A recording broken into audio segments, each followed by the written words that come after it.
Avez-vous déjà imaginé un prophète défiant la mort dans les sombres abysses de l'océan pour en ressortir vivant par un miracle divin? Pensez à un autre, transformant un brasier infernal en une douce brise rafraîchissante. Imaginez encore un prophète qui, après avoir perdu tous ses enfants, remercie son Seigneur avec une foi inébranlable. Et que dire de celui qui a marché entre des vagues immenses, dressées comme des montagnes, suspendues dans les airs? Ces histoires ne sont pas des légendes, ce sont des récits de courage, de foi et de miracles qui dépassent notre imagination.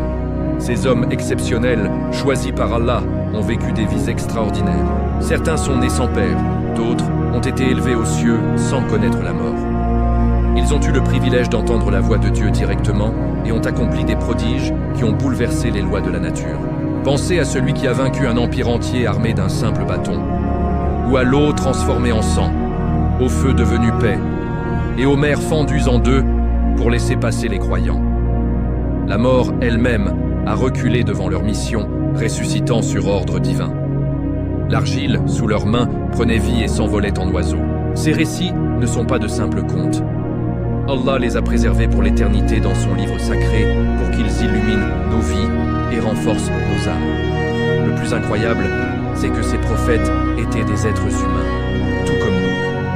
Ils mangeaient, dormaient, ressentaient la joie et la tristesse, mais ils ont été choisis pour porter le message le plus important qui soit, un message unique et universel à travers les âges. Il n'y a de divinité digne d'adoration qu'Allah. Leur vie est une source d'inspiration, un rappel puissant que la foi peut déplacer des montagnes et que la puissance d'Allah est sans limite. Chaque miracle, chaque épreuve surmontée nous enseigne la patience, la confiance et la soumission totale à notre Créateur. Leur histoire est notre héritage, une lumière qui guide nos pas sur le chemin de la vérité. Ne manquez plus jamais ces récits fascinants. Abonnez-vous dès maintenant à la chaîne Récits islamiques épiques et activez la cloche des notifications. Si cette vidéo a touché votre cœur, n'oubliez pas de liker et de la partager pour que ce rappel puissant puisse atteindre le plus grand nombre de musulmans possible. Merci de votre soutien. Au commencement de tout, avant même que les étoiles ne prennent leur place dans le ciel, avant que les océans ne commencent à chanter, Allah, le Tout-Puissant, décida de créer l'humanité.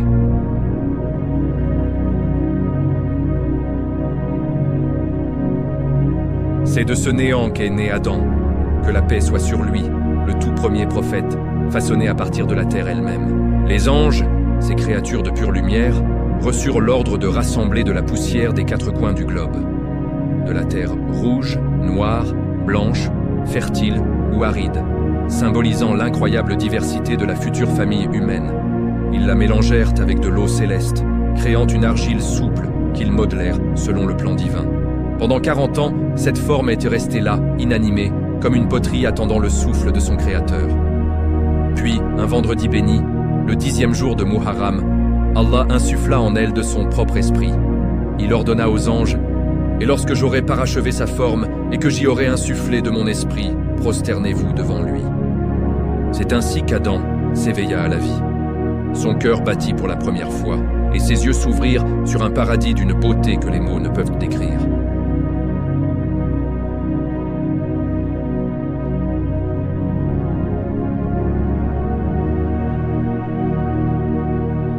Devant les anges assemblés, Allah dit « Ô Adam, informe-les de ces noms. » Les anges, avec humilité, reconnurent leurs limites. « Gloire à toi, nous ne savons que ce que tu nous as enseigné. » Adam, doté d'une sagesse divine, nomma chaque chose avec une parfaite précision, démontrant ainsi sa place unique en tant que vicaire ou calife sur terre. Mais le paradis n'était pas seulement un lieu de paix, c'était aussi un lieu d'épreuve.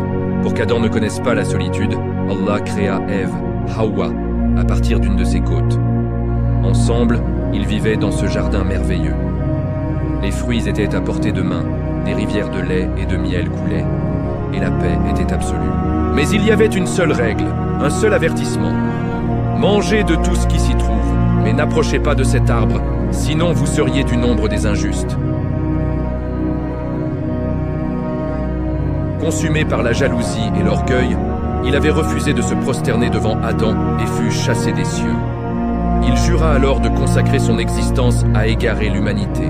Se déguisant, il s'approcha du couple et leur murmura des promesses empoisonnées. Votre Seigneur ne vous a interdit cet arbre que pour vous empêcher de devenir des anges ou des êtres immortels. Dans un instant de faiblesse, un moment si profondément humain, Adam et Ève goûtèrent aux fruits défendus. Immédiatement, la réalité de leur nudité leur apparut, et honteux, ils se couvrirent avec des feuilles du paradis. Allah les appela alors « Ne vous avais-je pas interdit cet arbre ?» Rongés par le regret, ils confessèrent leur faute. « Notre Seigneur, nous nous sommes fait du tort à nous-mêmes. Si tu ne nous pardonnes pas et ne nous fais miséricorde, nous serons certes du nombre des perdants. » Allah, dans son infinie miséricorde, accepta leur repentir. Cependant, la conséquence de leur acte fut leur descente sur terre, pour y vivre une épreuve temporaire. Descendez tous d'ici, vous serez ennemis les uns des autres. Il y aura pour vous sur terre séjour et jouissance pour un temps. Sur cette nouvelle terre, Adam et Ève furent séparés pendant de longues années. Ils errèrent, seuls, le cœur lourd de regrets, implorant le pardon de leur Créateur. Finalement, leur réunion eut lieu sur le mont Arafat, un lieu qui symbolise depuis ce jour le pardon et les retrouvailles. C'est là qu'ensemble, ils bâtirent la première Kaaba, le premier sanctuaire dédié à l'adoration exclusive d'Allah. Adam vécut 960 ans. Il enseigna à ses enfants le Tawhid, le concept fondamental de l'unicité divine. Parmi ses enfants se trouvaient Caïn et Abel. Un jour, Abel offrit un sacrifice sincère à Allah, qui fut accepté et consumé par un feu venu du ciel. Le sacrifice de Caïn, lui, fut rejeté. La jalousie envahit le cœur de Caïn et il commit l'irréparable. Il tua son propre frère. Ce fut le premier meurtre de l'histoire de l'humanité. Ne sachant que faire du corps, Caïn vit un corbeau en enterrer un autre. C'est ainsi qu'il apprit comment cacher sa faute. Il fut alors submergé par le remords, s'écriant « Malheur à moi! Suis-je incapable d'être comme ce corbeau pour faire disparaître le cadavre de mon frère ?» Adam pleura son fils Abel pendant 40 jours, mais sa foi en Allah resta inébranlable. Allah lui révéla alors 10 pages de sagesse divine pour le guider, lui et sa descendance. À sa mort, Adam fut enterré en terre sainte. Il laissa derrière lui un héritage immense. Son histoire nous enseigne que l'humanité est née du pardon et que chaque être humain porte en lui le potentiel du repentir et du retour vers son Créateur. Cette histoire, ce n'est pas juste un récit du passé. C'est un miroir tendu vers nous aujourd'hui. Comme Adam, nous faisons des erreurs, nous tombons, nous péchons. Mais tout comme lui, la porte du repentir nous est toujours ouverte et c'est ce repentir qui nous élève. Alors, prenez un instant pour y réfléchir. Qu'auriez-vous fait à leur place, face à l'arbre défendu? La tentation nous entoure chaque jour, sous 1000 formes différentes. Mais souvenons-nous toujours que la miséricorde d'Allah est infiniment plus grande que nos erreurs. Merci d'avoir regardé. N'oubliez pas de vous abonner à la chaîne Récits islamiques épiques et de liker cette vidéo pour que ce rappel puisse toucher le plus de cœurs possible. Have you ever wondered who was the first person to write with a pen or to stitch clothes? Let's journey back in time to meet a prophet whose wisdom literally reached the heavens. Among the descendants of Adam, in the 5th generation, emerged Idris, peace be upon him. He was a prophet whose knowledge shone like a beacon in an age of darkness, born when humanity was straying into primitive idol worship. Idris was chosen by Allah to guide people back to the light of monotheism. Allah granted him profound knowledge, revealing 30 scrolls of divine wisdom. Imagine this man, walking among nomadic tribes, teaching the mysteries of the stars, mathematics and medicine. Knowledge that seemed to have descended directly from the heavens.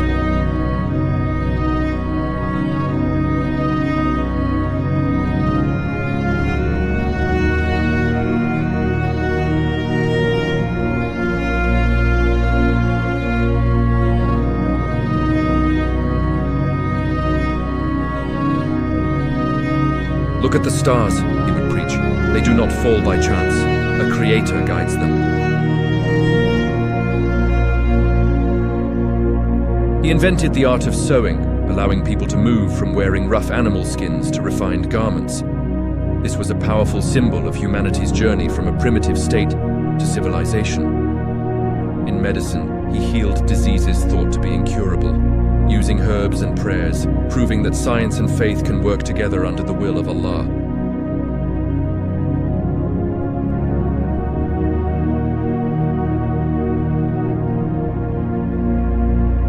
His opponents, envious of his wisdom, persecuted him, but Allah always protected him. The Quran says, "And we raised him to a high station." Without tasting death in the way we know it, Idris was raised to the heavens. Scholars mention he resides in the fourth heaven, awaiting the day of judgment. Picture the scene. Idris praying in a secluded valley when suddenly a brilliant light envelops him, lifting him through the veils of the seen world into the unseen. The angels welcomed him, and he became an eternal witness to divine mysteries.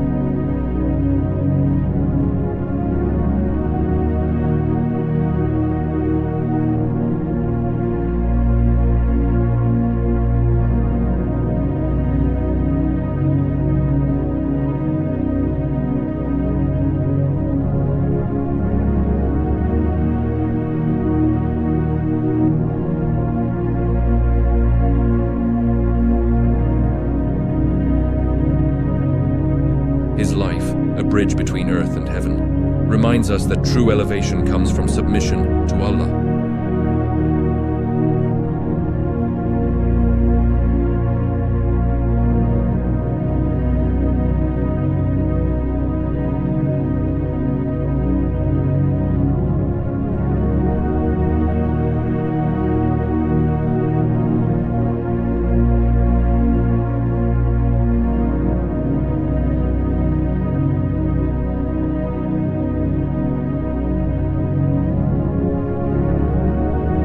Imaginez, dans les plaines antiques de l'actuel Irak, un peuple qui avait oublié le Créateur.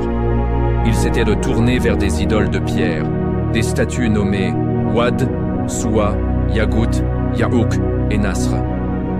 C'est dans ce contexte qu'Allah envoya un homme, Nuh, paix sur lui. Il avait 50 ans lorsque la révélation lui parvint, et sa mission allait durer une éternité humaine, 950 ans. Une patience presque inimaginable. Pendant près d'un millénaire, Nuh n'a cessé d'appeler son peuple. Jour et nuit, en secret comme en public, son message était simple et clair. Ô mon peuple, adorez Allah seul. Vous n'avez d'autre divinité que lui. Mais en retour, il ne recevait que moquerie et mépris. C'est un fou, un menteur, criait-il. Ils le persécutaient, le rejetaient, mais Nuh ne faiblissait jamais. Il leur disait, je ne vous demande aucun salaire pour cela, ma récompense ne vient que d'Allah.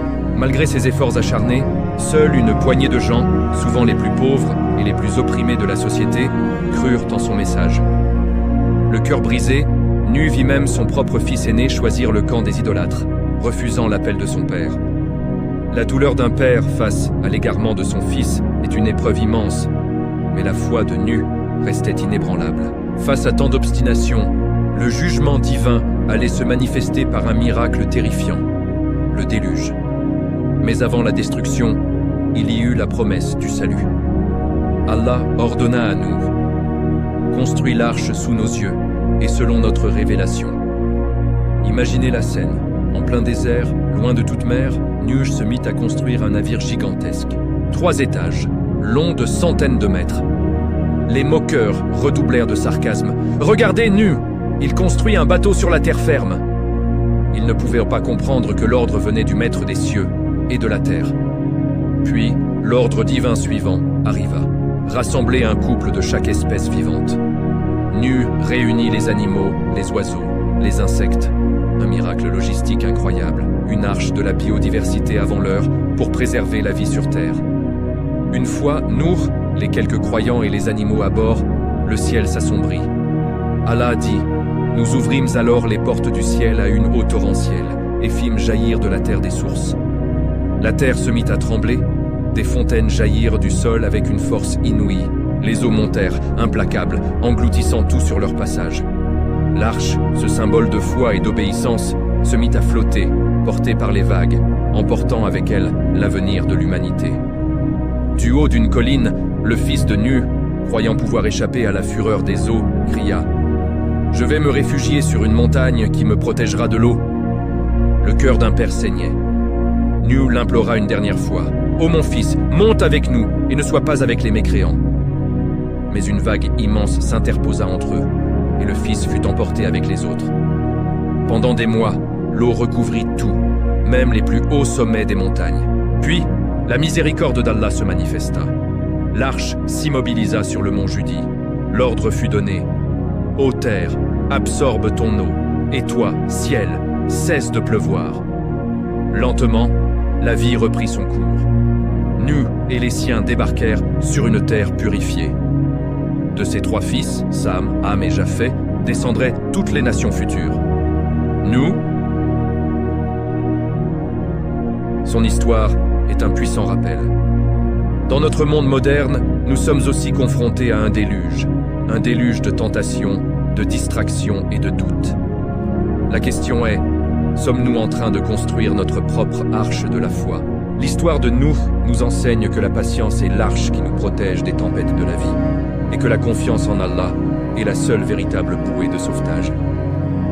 Si ce récit vous a touché, abonnez-vous à Récits islamiques épiques et laissez un like pour que cette histoire de patience et de salut puisse inspirer le plus grand nombre. Merci de nous avoir suivis. Au cœur des dunes infinies de l'antique Yémen, là où le sable murmure des secrets oubliés et où les vents hurlent comme des âmes en peine, se dressait une civilisation d'une puissance inégalée, le peuple d'Ad. C'étaient des géants, des colosses au corps sculptés par la force brute. Leurs mains érigeaient des palais qui défiaient les cieux et des forteresses qui semblaient imprenables. Ils dominèrent le commerce des caravanes, amassant des richesses qui dépassaient l'imagination. Mais au sommet de leur gloire, leur cœur s'était égaré. Ils s'étaient détournés du Créateur pour adorer des idoles inertes, et leur immense orgueil les avait rendus aveugles à la vérité. C'est dans ce contexte qu'Allah, dans son infinie miséricorde, envoya un prophète pour les guider. Il se nommait Hud, que la paix soit sur lui. Sa voix, claire et puissante, résonna à travers le désert, portant un message simple mais profond. « Ô mon peuple, adorez Allah, vous n'avez point de divinité en dehors de lui. » Il les suppliait de revenir sur le droit chemin, de reconnaître la source de leur force et de leur prospérité. Mais les géants d'Ad, ivres de leur propre puissance, se moquèrent de lui. Leurs rires arrogants fendaient l'air du désert. Et qui est plus fort que nous, se vantaient-ils, oubliant que leur force prodigieuse n'était qu'un don, un prêt divin qui pouvait leur être retiré à tout instant. Hud, un descendant du prophète Nuh, ne se découragea pas. Il prêchait avec une patience et une éloquence qui touchaient les rares âmes encore sincères parmi son peuple. Il leur rappelait les nations passées, englouties par leur propre rébellion et leur ingratitude. Il les avertissait des conséquences terribles qui attendaient ceux qui défiaient le Seigneur des mondes. Il leur disait « Rappelez-vous comment Allah vous a fait succéder au peuple de Noé et vous a donné une taille exceptionnelle. Rappelez-vous les bienfaits d'Allah afin que vous réussissiez. » Mais plus ils parlaient, plus leur cœur s'endurcissait. Avant le châtiment final, Allah, dans sa sagesse, leur envoya des signes avant-coureurs. Une terrible sécheresse s'abattit sur leurs terres autrefois luxuriantes. Les oasis, sources de vie, s'asséchèrent. Les jardins verdoyants se transformèrent en champs de poussière. La terre elle-même semblait gémir, assoiffée sous un soleil de plomb. Hud leur disait « Voyez comment Allah vous a favorisé par rapport aux autres créatures. Implorez le pardon de votre Seigneur et repentez-vous à lui. Il enverra sur vous du ciel des pluies abondantes et ajoutera force à votre force. » Mais les incrédules, aveuglés par leur fierté, refusèrent d'écouter. Ils défièrent Hud ouvertement. « Tu ne nous as apporté aucune preuve. Nous n'allons pas abandonner nos divinités pour ta parole. Apporte-nous donc ce dont tu nous menaces, si tu es du nombre des véridiques. »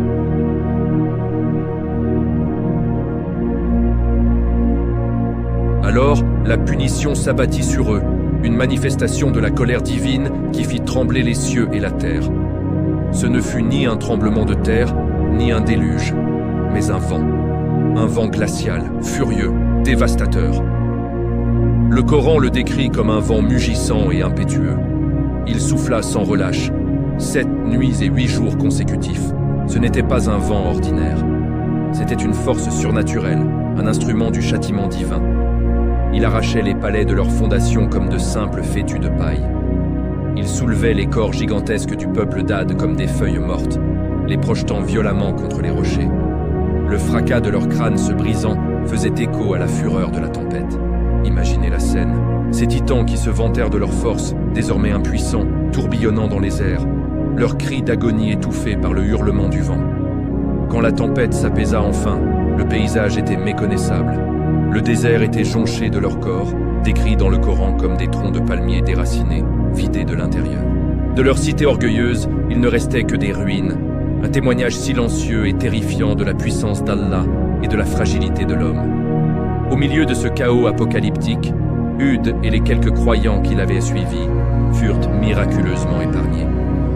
Une miséricorde divine les avait enveloppés, un bouclier invisible les protégeant de la furie destructrice du vent.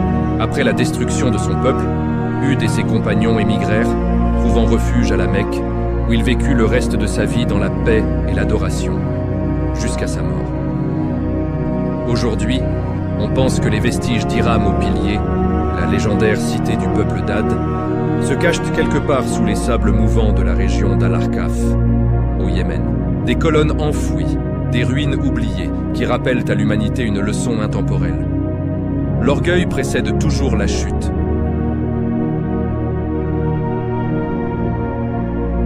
C'est un miroir tendu à notre propre époque, un cri d'alarme pour chacun d'entre nous.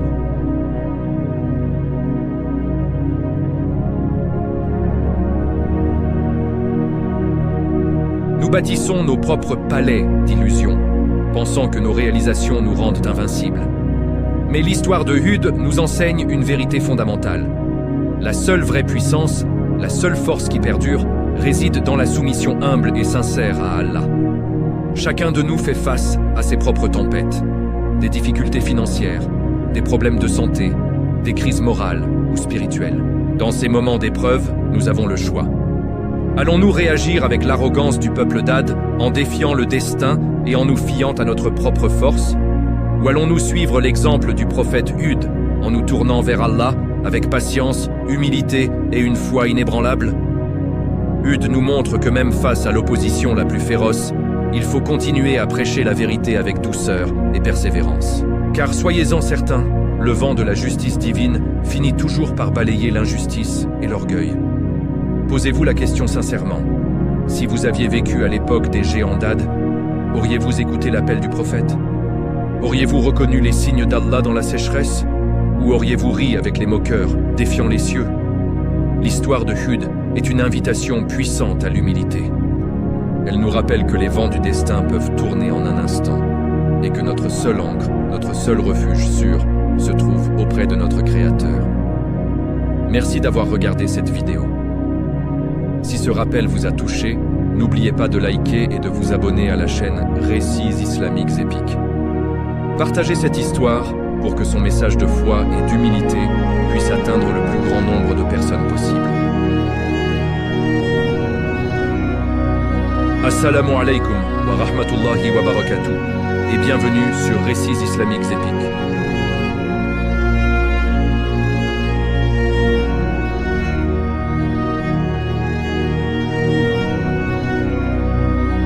Imaginez un peuple si talentueux qu'il pouvait sculpter des palais entiers, à même la montagne. Les Tamouds étaient des maîtres architectes, créant des cités troglodytes d'une splendeur à couper le souffle. Leur richesse et leur habileté étaient immenses, mais malheureusement, leur cœur s'était égaré. Ils adoraient des idoles, et l'injustice régnait parmi eux. C'est alors qu'Allah, dans sa miséricorde infinie, leur envoya un prophète issu de leur propre communauté, Salih. D'une voix empreinte de vérité, il les appela. « Ô mon peuple, adorez Allah. Vous n'avez point d'autre divinité que lui. » Sa sincérité était puissante, mais les cœurs endurcis des Tamouds restaient sceptiques. Ils voulaient une preuve, un miracle tangible qui dépasserait leur propre génie. Alors, les notables arrogants le mirent au défi. Pointant du doigt une immense paroi de granit, ils dirent « Si tu es vraiment un prophète, fais sortir de cette roche une chamelle pleine, prête à mettre bas. » Ils pensaient lui poser un défi impossible, une demande absurde pour le ridiculiser. Mais ils sous-estimaient la puissance d'Allah. Salih, avec une foi inébranlable, se tourna vers son Seigneur et pria. Et là, sous les yeux stupéfaits de la foule, l'incroyable se produisit. La montagne se mit à trembler. Un craquement assourdissant déchira le silence du désert, et la roche se fendit en deux. De cette ouverture émergea une créature d'une beauté surnaturelle. Une chamelle gigantesque, pleine, exactement comme il l'avait demandé. Ce n'était pas une chamelle ordinaire. C'était la Nakatullah, la chamelle d'Allah, un signe vivant et miraculeux. Son existence même défiait toutes les lois de la nature. Elle était si grande qu'un jour, elle buvait toute l'eau du puits, et le lendemain, elle le laissait pour le peuple. Mais en échange, son lait était si abondant qu'il pouvait nourrir toute la tribu. Un miracle quotidien qui se renouvelait sans cesse. Salih les avertit solennellement. « Voici la chamelle d'Allah, un signe pour vous.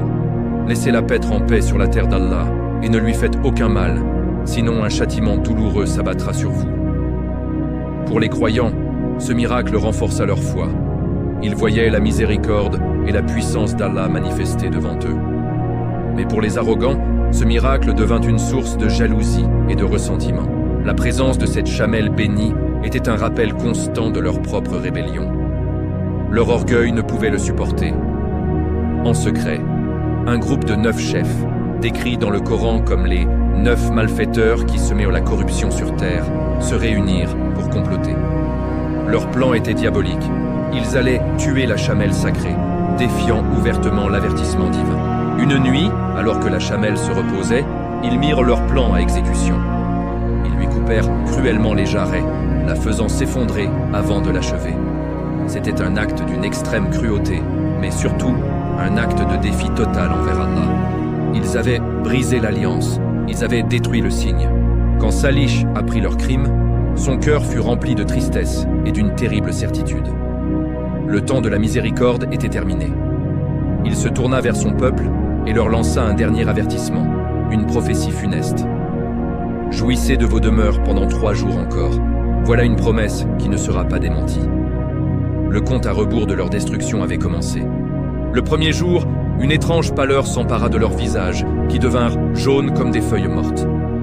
Le deuxième jour, leurs visages virèrent au rouge, une couleur de honte et de peur panique.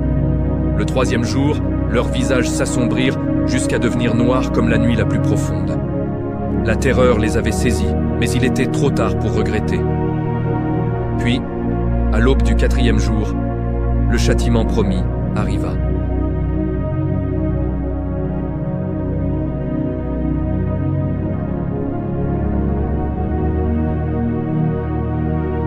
En un seul instant, les Tamouds furent anéantis, figés sur place comme des statues sans vie au milieu de leur magnifique palais de pierre. Leur architecture grandiose ne put les protéger de la colère d'Allah. Salih et la petite communauté de croyants qui l'avaient suivi furent épargnés. Ils avaient déjà fui cette vallée maudite, sauvés par la miséricorde divine. Ils s'établirent ailleurs, où Salih continua d'enseigner le monothéisme, le tawhid, jusqu'à la fin de sa vie. Aujourd'hui encore, en Arabie Saoudite, le site archéologique d'Al-Hijr, aussi connu sous le nom de Madain Salih, témoigne de cette histoire. Les façades incroyablement ornées des tombes et des demeures sculptées dans la roche sont toujours là, figées dans le temps. C'est un rappel silencieux et puissant qu'ignorer les signes d'Allah et défier ses commandements mène inévitablement à la ruine.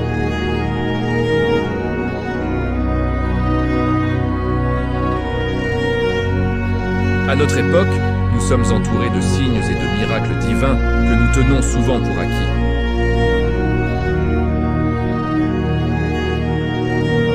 Et nos épreuves modernes, les pandémies, les crises économiques ou écologiques, ne sont-elles pas aussi des tests ?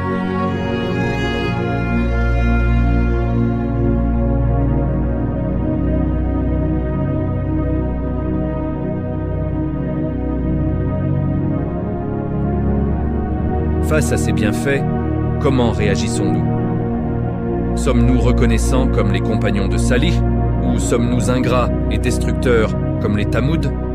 L'histoire de Salih est un appel à la vigilance spirituelle.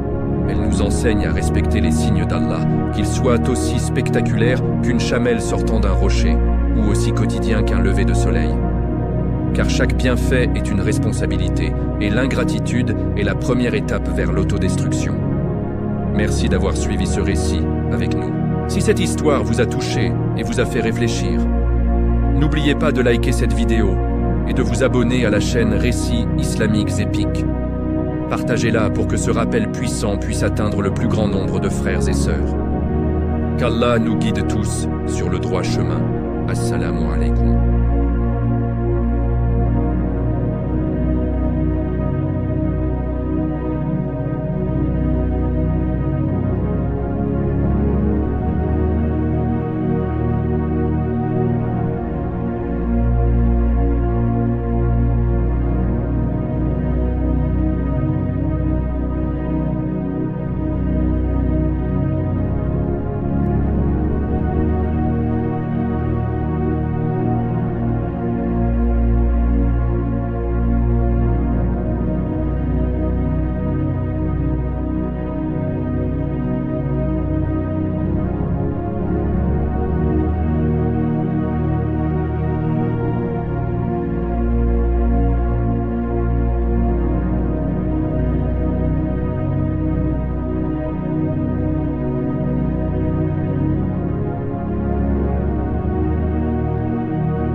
Lorsque le peuple revint et découvrit le carnage, la fureur les saisit.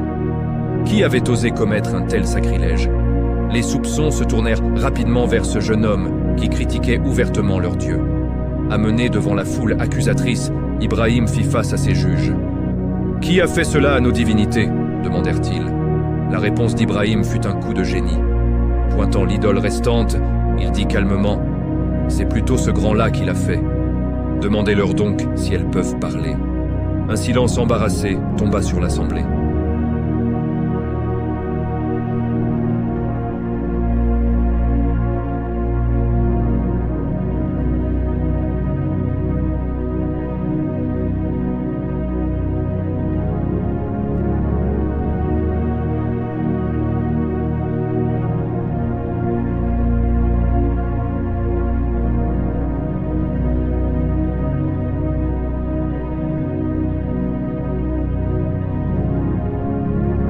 La chaleur était si insoutenable que personne ne pouvait s'approcher. Ils durent construire une catapulte pour y jeter Ibrahim. Alors qu'il était projeté dans les airs, tournoyant vers le cœur des flammes rugissantes, quel fut son dernier cri de désespoir?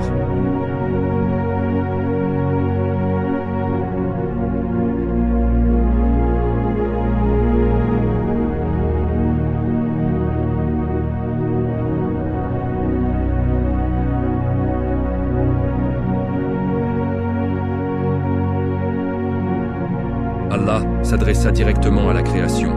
Au feu, soit pour Ibrahim fraîcheur et paix.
Assalamu alaikum, chers frères et sœurs.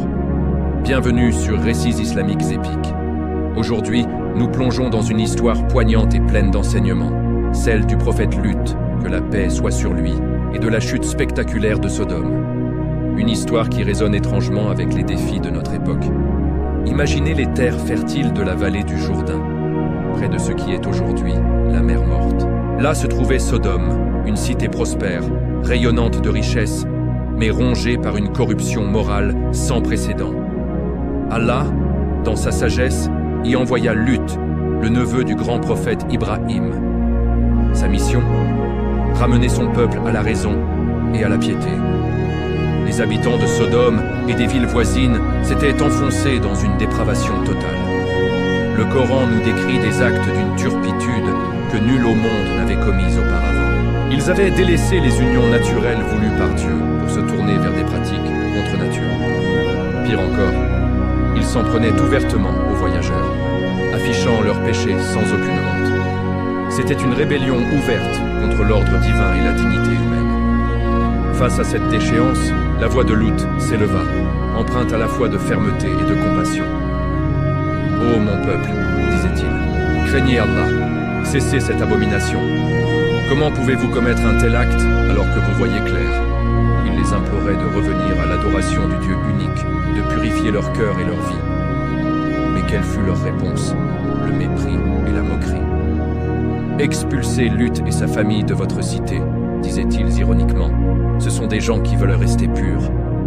Leur arrogance était telle qu'ils le menaçaient, sourds à l'avertissement qui annonçait leur propre destruction. Ils ne réalisèrent pas que chaque jour d'insolence les rapprochait de leur fin tragique. Le point de bascule de cette histoire, le moment où le destin de Sodome fut scellé, arriva sous la forme d'une épreuve divine. Une nuit, 3 anges, les puissants Jibril, Mikaïl et Israfil, descendirent sur terre. Ils prirent l'apparence de jeunes hommes d'une beauté saisissante. Leur première destination fut la maison d'Ibrahim, où ils lui annoncèrent la naissance future d'Ishak et la destruction imminente du peuple de Lut. Puis, ils se dirigèrent vers Sodome. Lut les vit arriver, et sans savoir qu'ils étaient des anges, son cœur se serra d'angoisse.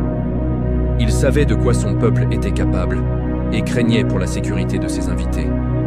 Il les fit entrer discrètement chez lui, espérant les protéger.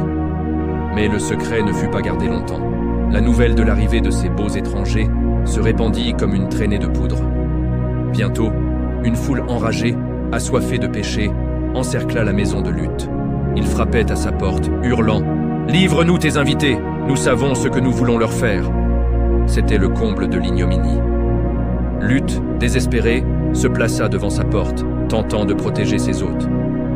Dans un ultime effort pour faire appel à leur conscience, il leur cria « Voici mes filles, si vous voulez agir légalement.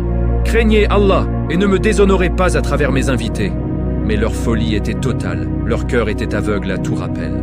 C'est à ce moment précis que les anges révélèrent leur véritable nature. « Ô Lut, dirent-ils, n'aie crainte. Nous sommes les messagers de ton Seigneur. Ils ne pourront jamais t'atteindre. » Puis, sur l'ordre divin, l'ange Jibril accomplit un premier miracle. Il frappa les assaillants d'un aveuglement soudain et total.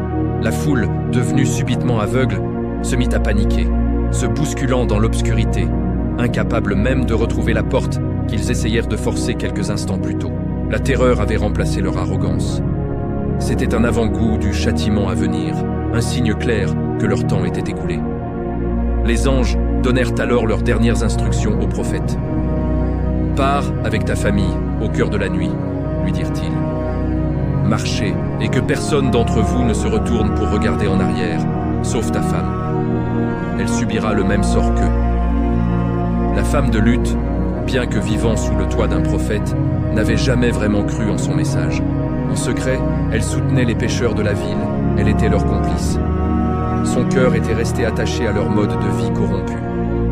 Guidés par une lumière divine, Lut et ses filles croyantes fuiraient la cité maudite, s'éloignant dans le silence de la nuit, le cœur lourd mais l'âme sauvée. Alors que l'aube se levait, le châtiment promis par Allah s'abattit avec une fureur apocalyptique. Imaginez la scène, telle que décrite dans le Coran et les traditions.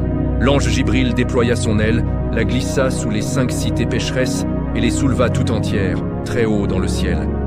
Si haut que les anges du premier ciel pouvaient entendre les coqs chanter et les chiens aboyer. Puis, dans un mouvement terrifiant, il les retourna tête en bas et les projeta violemment contre le sol. Un fracas cataclysmique qui fit trembler la terre.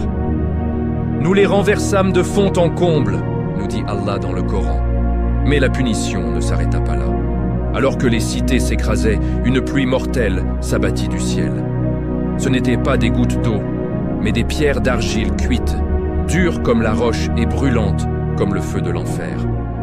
Chaque pierre, dit-on, portait le nom de sa victime, la traquant où qu'elle soit, la frappant avec une précision infaillible. Les cris des damnés s'élevèrent, un hurlement d'agonie et de regret, mais il était bien trop tard. La terre elle-même s'ouvrit pour engloutir les ruines, formant une immense dépression. C'est ainsi que naquit la mer morte, le point le plus bas de la surface terrestre, un lac si salé, si stérile, qu'aucune forme de vie ne peut y prospérer. Un mémorial silencieux et éternel de la colère d'Allah contre la transgression. Et la femme de Lut, en entendant le fracas de la destruction, elle désobéit à l'ordre divin. Poussée par la curiosité, ou peut-être par regret pour la vie qu'elle laissait derrière elle, elle se retourna.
Choisissons la voie de lutte, la voie du courage, de la pureté et de la confiance inébranlable en Allah.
C'est ici que naquit Ishak, paix sur lui, le second fils du prophète Ibrahim.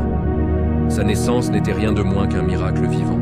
Il vint au monde alors que sa mère, Sarah, avait atteint l'âge de 90 ans et son père, Ibrahim, 100 ans.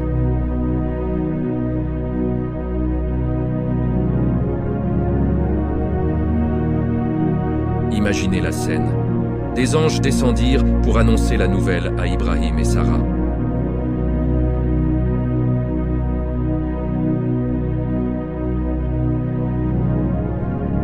Face à cette annonce incroyable, Sarah ne put retenir un rire, un mélange d'incrédulité et d'étonnement. « Malheur à moi !» s'exclama-t-elle.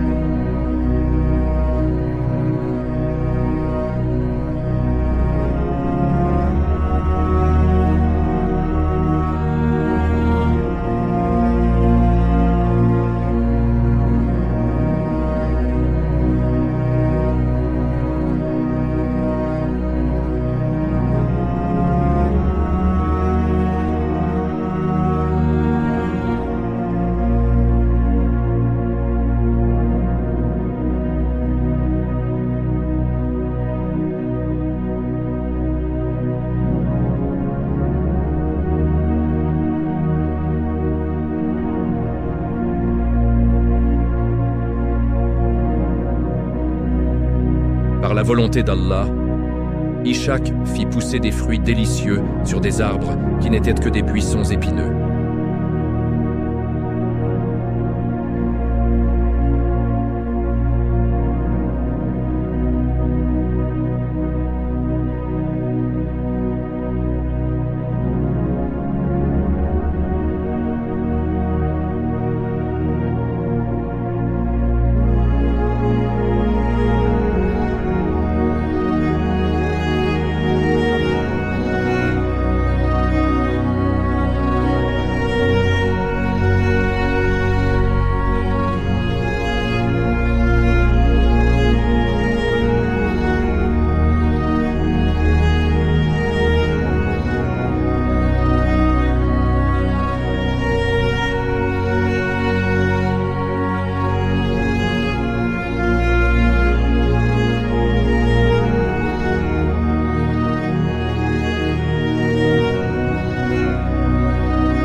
Dans les vastes pâturages de Canaan, sous un ciel parsemé d'étoiles, où les rêves dévoilaient des destins divins, vivait Yacoub, que la paix soit sur lui.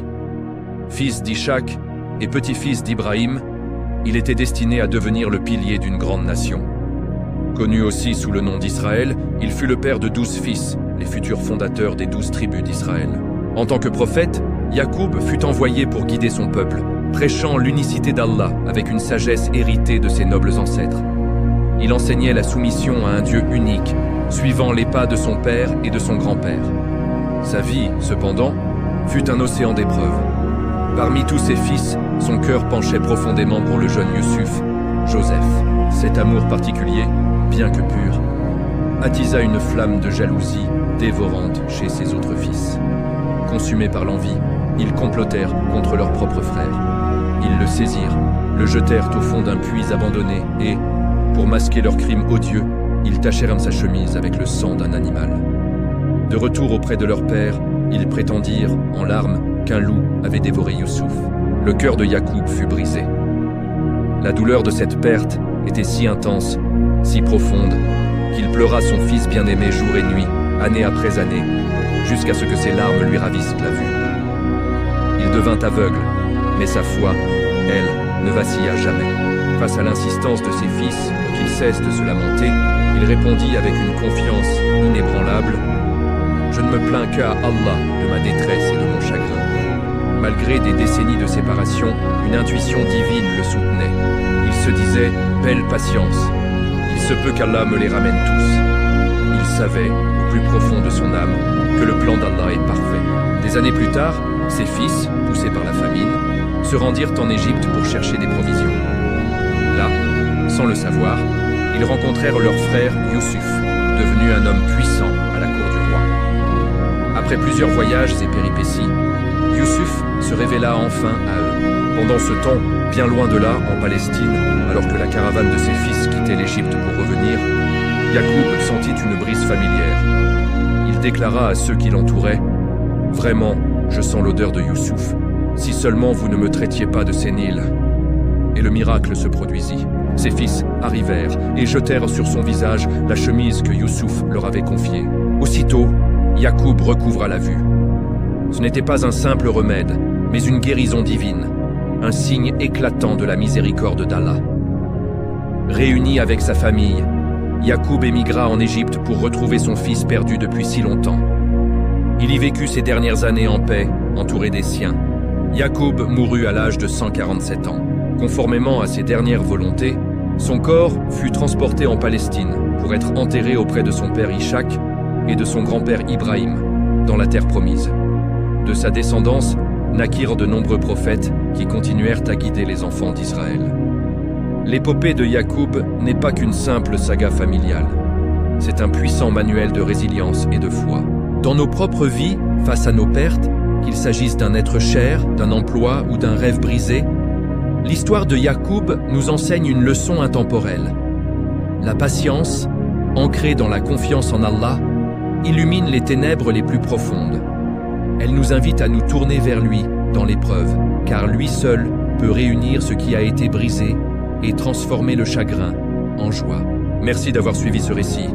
N'oubliez pas de vous abonner à la chaîne Récits Islamiques Épiques et de liker cette vidéo pour que ce rappel puissant atteigne le plus grand nombre de personnes possible. À bientôt.